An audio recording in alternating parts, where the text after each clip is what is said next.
कृपाचार्य द्रोणाचार्य की जन्म कथा। गौतम ऋषि के पुत्र का नाम शिरवान था। उनका जन्म बाणों के साथ हुआ था।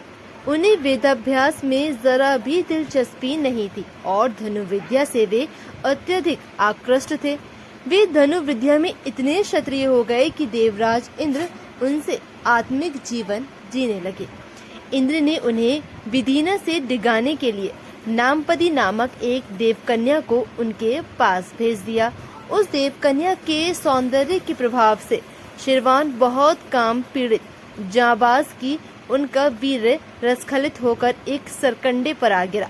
इंद्र ने उन्हें विधिना से डिगाने के लिए नामपदी नामक एक देवकन्या को उनके पास भेज दिया। उस देवकन्या के सौंदर्य के प्रभाव से शिरवान बहुत काम पीड़ित जाबाज की उनका वीर रसखलित होकर एक सरकंडे पर आ गिरा। वह सरकंडा दो भागों में विभक्त हो गया, जिसमें से एक भाग से कृप नामक बालक हुआ और दूसरे भाग से कृपी नामक कन्या हुई। कृप भी धनुर्विद्या में अपने पिता के समान ही पारंगत थे। भीष्म जी ने इन कृप को पांडवों और कौरवों की शिक्षा दीक्षा के लिए नियुक्त किया और वे कृपाचार्य के नाम से विख्यात हो गए। कृपाचार्य के पांडवों और कौरवों की प्रारंभिक शिक्षा की शुरुआत होने के बाद अस्त्र शस्त्रों की विशेष शिक्षा के लिए भीष्म जी ने द्रोण समूह कोश को नियुक्त किया। इन द्रोणाचार्य जी की भी एक विशेष कथा है। एक बार भारद्वाज मुनि यज्ञ कर रहे थे। एक दिन वे गंगा नदी में स्नान कर रहे थे। वहां पर उन्होंने घृताची नामक की एक अप्सरा को गंगा स्नान करते देख लिया।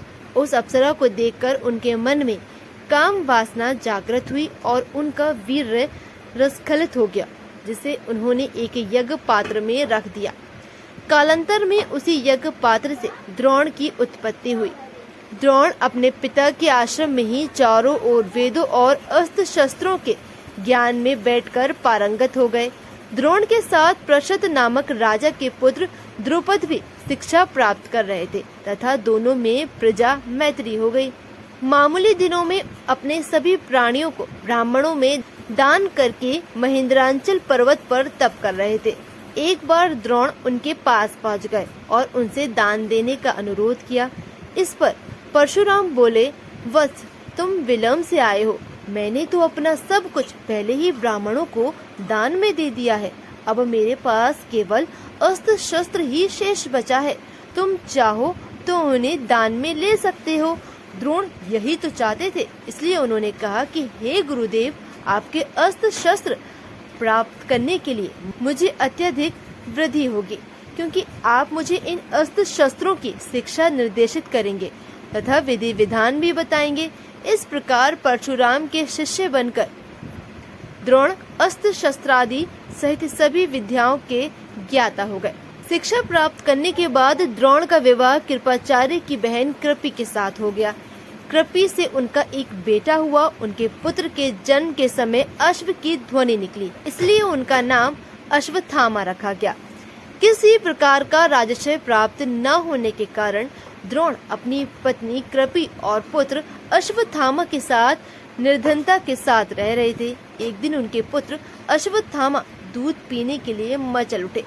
अपनी निर्धनता के कारण द्रोण पुत्र के लिए गाय के दूध की व्यवस्था न कर सके। अकस्मात उन्हें अपने बाल्यकाल के मित्र राजा द्रुपद का स्मरण हुआ कि पांचाल देश के नरेश बन गए थे। द्रोण ने द्रुपद के पास जाकर कहा, मित्र, मैं सावधान सहपाठी रह गया हूँ। मुझे दूध के लिए एक गाय की आवश्यकता है और सहायता प्राप्त करने की अभिलाषा लेकर मैं तुम्हारे पास आया हूँ। इस पर द्रुपद अपनी पुरानी मित्रता को भूलकर तथा स्वयं के नरेश होने के अहंकार के वश में आया हुआ द्रोण पर गुम हो गया और कहा, तुम्हें अपना मित्र व्यक्त करते लज्जा नहीं आता? मित्रता केवल समान वर्गों के लोगों में होती है। तुम जैसे निर्धन और मुझ जैसे राजा में नहीं। अपमान करके द्रोण को लौटा दिया और कृपाचार्य के घर गुप्त रूप में रहने लगे। एक दिन युधिष्ठिर आदि राजकुमार जब गेंद खेल रहे थे तो उनकी गेंद एक कुएं में जा रही थी। उधर से हटने द्रोण से राजकुमारों ने गेंद को कुएं से निकालने के लिए सहायता मांगी। द्रोण ने कहा, यदि तुम लोग मेरे और मेरे परिवार के लिए भोजन का प्रबंध करो तो मैं तुम्हारी गेंद निकाल दूंगा। युधिष्ठिर बोले, देव, यदि हमारे पितामह की अनुमति होगी तो आप सदा के लिए भोजन पा सकते हैं। द्रोणाचार्य ने एक कब्जे सीख को मंत्र से अभिमंत्रित किया और एक सीख से गेंद को छेद दिया, फिर दूसरी सीख से गेंद में फंसे सीख को छेदा। इस प्रकार सीख से सीख को छेदते हुए बॉल को कुएं से निकाल दिया। इस अद्भुत प्रयोग के विषय में तथा द्रोण के सभी विषयों में प्रकांड पंडित होने के विषय में ज्ञात होने पर भीष्म पितामह ने उन्हें राजकुमारों के उच्च शिक्षा के अधिकारी कर राजाश्रय में लिया और वे द्रोणाचार्य के नाम से विख्यात हो गए।